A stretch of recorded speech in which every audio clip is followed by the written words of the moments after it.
প্রথম এপিসোড ছায়ার বাড়ি, লেখায় জ্যাক নোভা।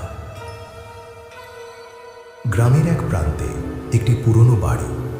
রাহুল এবং তার পরিবার সেখানে নতুনভাবে উঠেছে। বাড়ি সাধারণ দেখায়, তবে চারপাশের পরিবেশ হালকা রহস্যময়। প্রথম রাতেই অদ্ভুত ঘটনা ঘটতে শুরু করে। রাতের অন্ধকারে ঘরে হঠাৎ ঠান্ডা বাতাস বইতে থাকে। দেয়ালের কোণে অদ্ভুত ছায়া নাচতে থাকে, কখনো বড় হয়, কখনো ছোট। ছোট ভাই মিম কেঁপে কেঁপে বলল, ভাই, কেউ আমাদের দেখছে।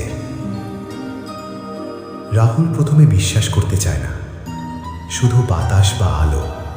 কিন্তু ফিস ফিস শব্দ ঘরের চারপাশে ঘুরতে থাকে এবং হঠাৎ ছায়া মানব আকৃতি নেয়। এটি এমনভাবে এগোচ্ছে যেন বাড়িতে কেউ লুকিয়ে আছে, কিন্তু কেউ দেখা যায় না।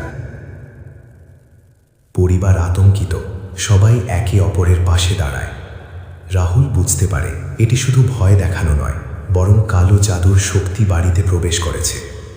ছায়ার চোখ যেন সরাসরি তার দিকে তাকাচ্ছে।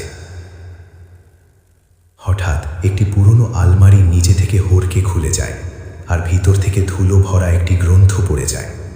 রাহুল ধরে তা তুলে দেখে, পৃষ্ঠায় অদ্ভুত প্রতীক জ্বলজ্বল করছে। মিনার চোখে ভয়, এটা কি সত্যি কাজ করবে? রাহুল গভীরভাবে নিঃশ্বাস নেয়। আমাদের একসাথে থাকতে হবে, আমরা একসাথে থাকলে পারব।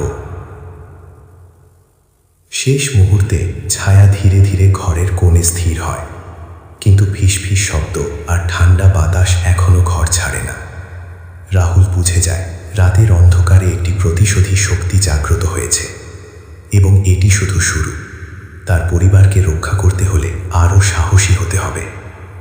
পরবর্তী পর্ব নিয়ে আবার হাজির হব আপনাদের মাঝে। ততক্ষণ ভালো থাকুন, সুস্থ থাকুন এবং আমার